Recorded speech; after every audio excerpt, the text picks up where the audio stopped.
Hello and welcome. Thank you for watching.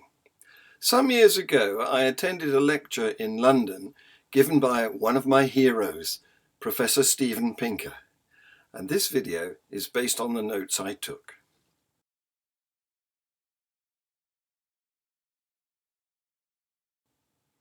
Professor Pinker said, "The more we discover about the brain, the less it seems necessary to invoke the idea of a separate bodiless soul or spirit for human consciousness. The brain is quite suitable for accommodating the mind. Now that we are beginning to understand how it works, we can even build models of its processing mechanisms in silicon circuitry. Evidence for the coherence of the mind and brain comes in several forms.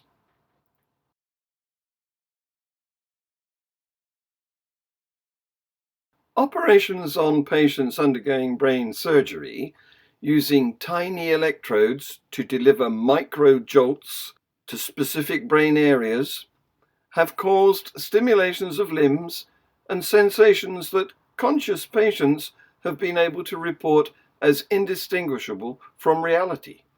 See this video.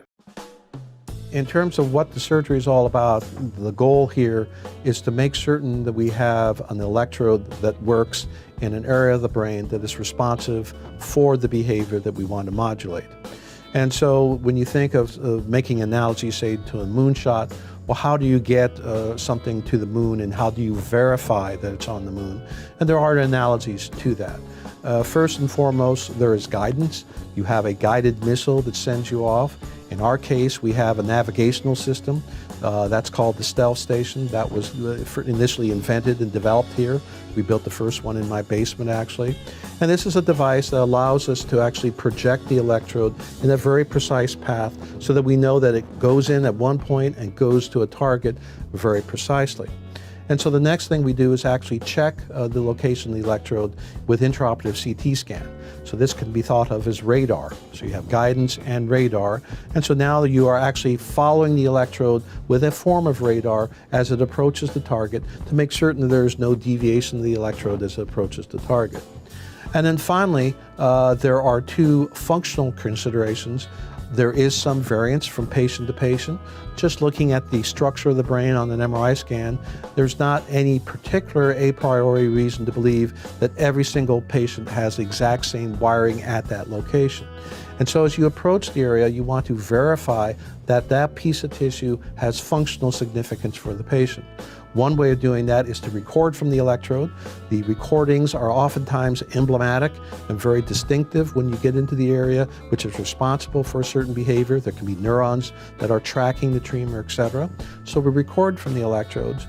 And then finally, once we think we're in the right spot, the CT is collaborating, the guidance system has worked, then we change out the recording electrode and put in the stimulating electrode and actually do a trial stimulation. And that's the real proof of the whole procedure. We should be able to do a trial stimulation and ameliorate those symptoms like the tremor, like we mentioned previously, to make certain we're in the right spot. So there's actually 4 independent ways of verifying where we are from a functional and structural standpoint before we close up and call it a day. And that's one of the reasons why it's so detailed, because of all the computers and radiology and recordings, everything that's involved in one of these procedures.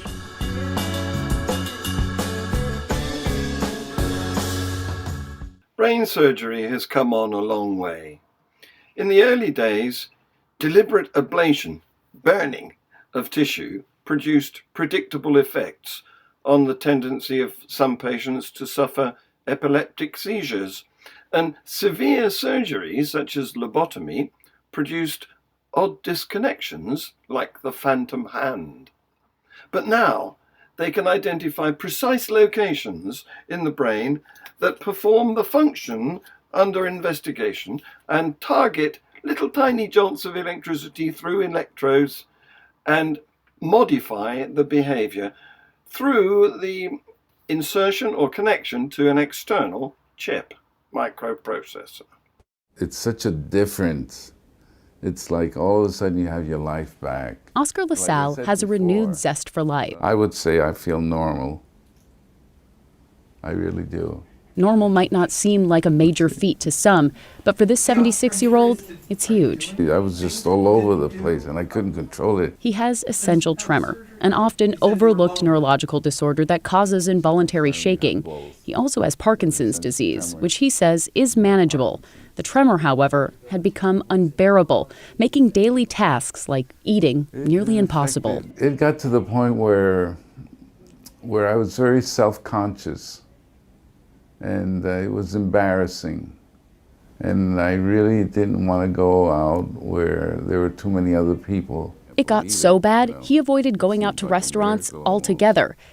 But that was Oscar then, and this is Oscar now. It's not perfect, but it's the closest thing to perfect. His success comes after a surgery here at OHSU that uses state-of-the-art electrodes to precisely target areas in the brain that cause tremor. The electrodes will be placed deep inside the brain. Deep brain stimulation, or DBS, is a well-established treatment, but OHSU is just one of a handful of U.S. centers to use new directional electrodes made available in just the past 3 years. It's all mapped with the MRI. Dr. Dilaram Safapur says this method controls the tremor while also minimizing unwanted side effects like slurring speech or wobbly balance. But with the directionality of the contacts now, we can still have the benefits but stay away from the side effects.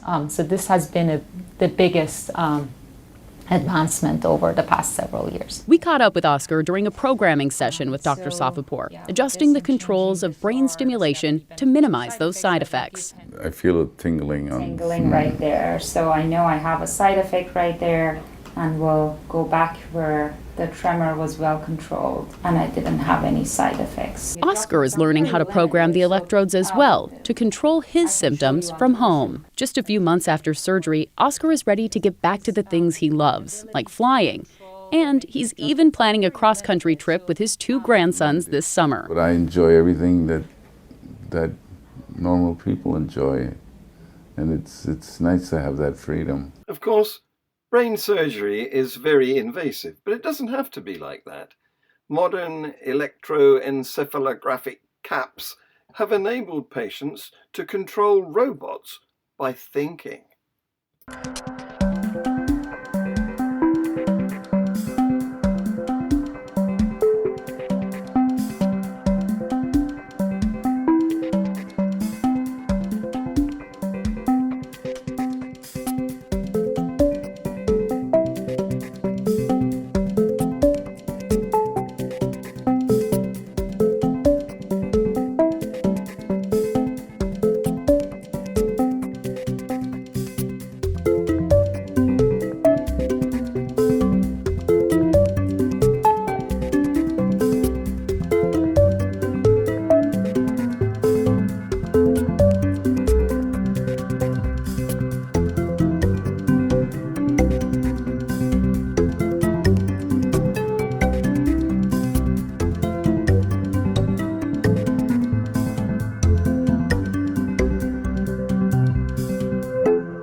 So there's little doubt that the brain is an electrical device.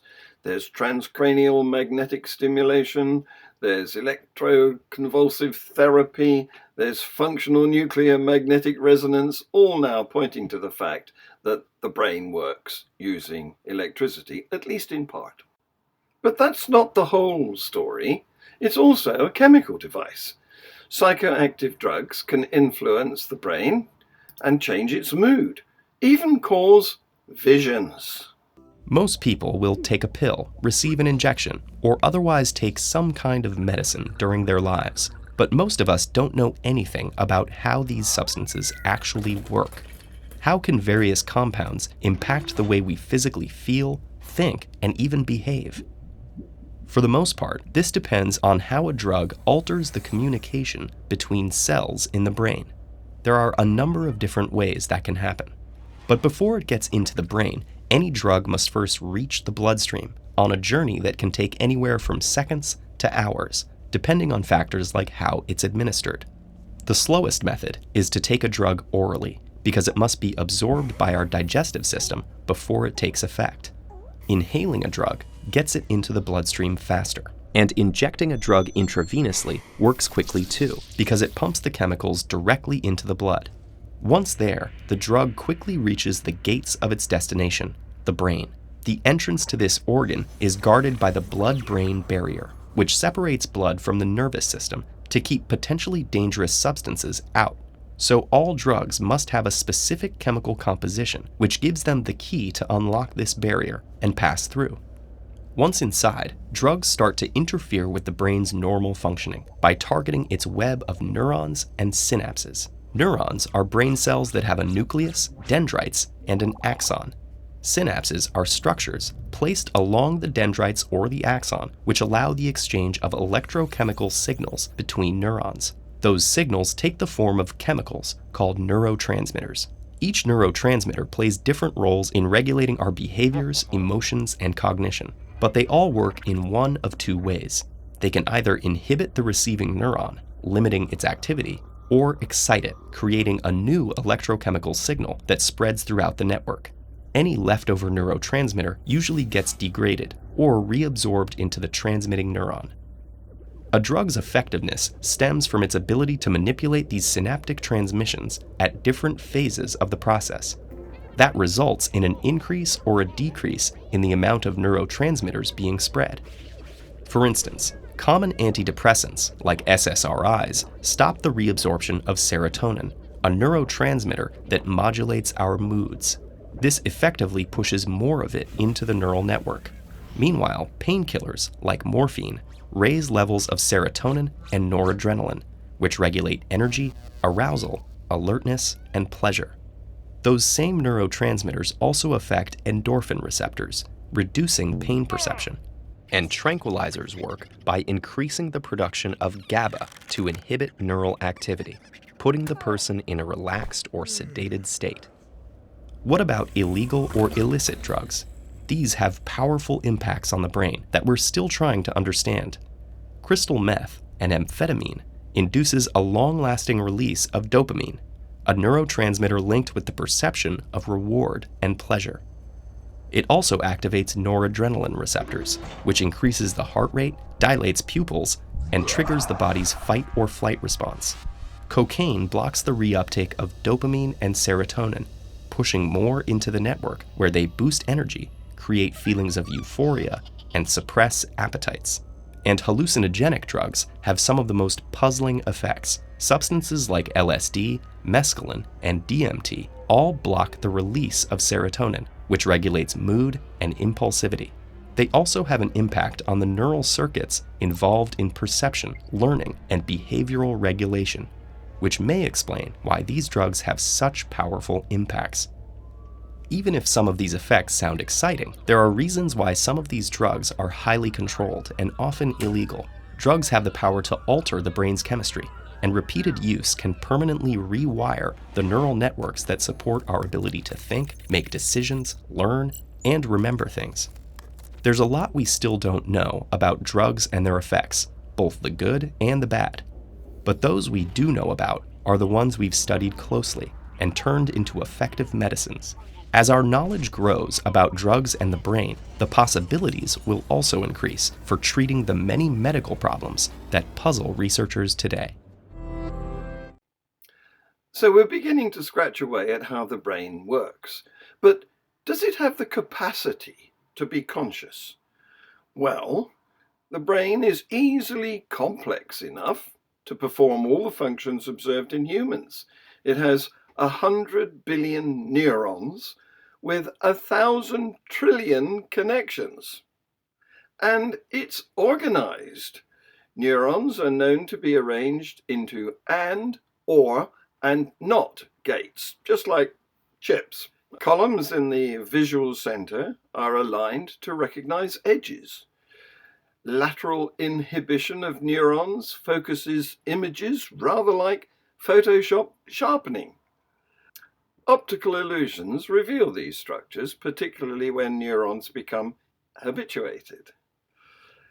Networks are hierarchical, with more complex feature detectors at higher levels. A particular spot in one patient's visual cortex only fired when he was shown pictures of Jennifer Aniston.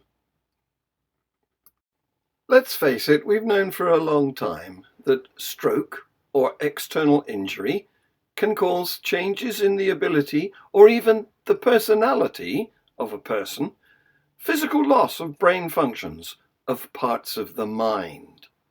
And when the brain dies, the person is gone. Whatever consciousness is probably the top end of a spectrum that begins with awareness. The hypothesis is consciousness consists of patterns of information in neural networks. Thank you for watching.